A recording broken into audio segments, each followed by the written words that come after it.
नमस्कार दोस्तों, मेरा नाम है नीलेश। मैं आपको आज एक सुंदर कथा विस्तार पूर्वक बताने जा रहा हूँ। यह हमारा छोटा सा प्रयास है कि इस कथा द्वारा एक उचित शिक्षा देने का हम प्रयत्न कर रहे हैं।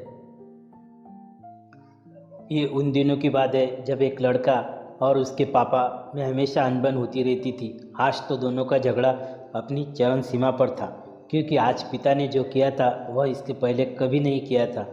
आज उन्होंने अपने बेटे पर हाथ उठाया था, इसीलिए वह अपने पिता से खूब नाराज़ होकर घर से बाहर निकल जाने की धमकी देता है और घर से बाहर निकल जाता है।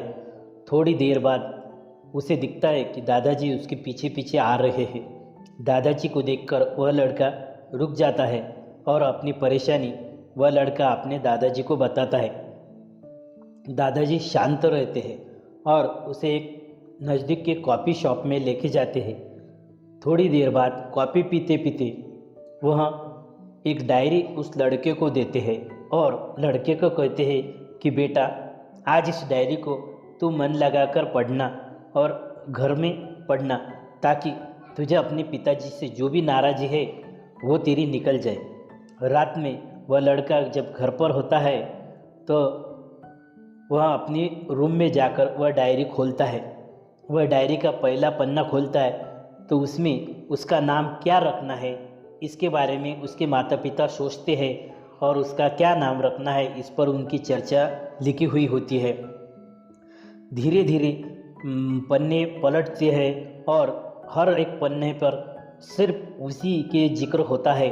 उसकी स्कूल फीस, उसके यूनिफॉर्म, वह कैसा दिखेगा, वह कैसा रहेगा, हर बार लड़के की ही चाह लिखी हुई है। और धीरे धीरे अपने बेटे के लिए उसकी मम्मी और उसकी पापा अपने इच्छा कैसे मार रहे हैं यह लिखा होता है। दोनों ही अपनी ज़िंदगी की इच्छा मारकर लड़की की इच्छा पूरी करते हैं।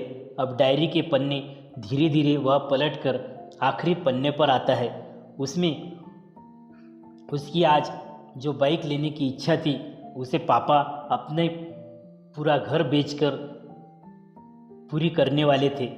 अब बेटे की आंखों में आंसू आ रहे थे, क्योंकि उसके पापा और मम्मी अपनी छोटी छोटी इच्छाएं मारकर उस लड़के को पढ़ाया लिखाया और इस काबिल बनाया। आज सिर्फ एक बाइक के लिए उन्होंने अपना घर बेचने के लिए वो तैयार हो गए, क्योंकि उन्हें पता था इस घर के बाद उनके पास कुछ भी नहीं है। लेकिन लड़के की जिद के आगे वो ये भी इच्छा पूरी करने को तैयार हो गए। इस डायरी से उसे अपने पापा की जो भी नाराज़ी थी वो निकल गई और उसे आज अपने पिताजी दुनिया के सबसे अच्छे पिताजी लगने लगे। अगले दिन वह अपने पिता से माफ़ी मांगता है और कहता है कि पापा, आप तो मेरे बेस्ट पापा है, मैं ही आपको समझ नहीं सका। मुझे मोटर बाइक नहीं चाहिए और अब मुझे आपकी तरफ से कुछ भी नहीं चाहिए।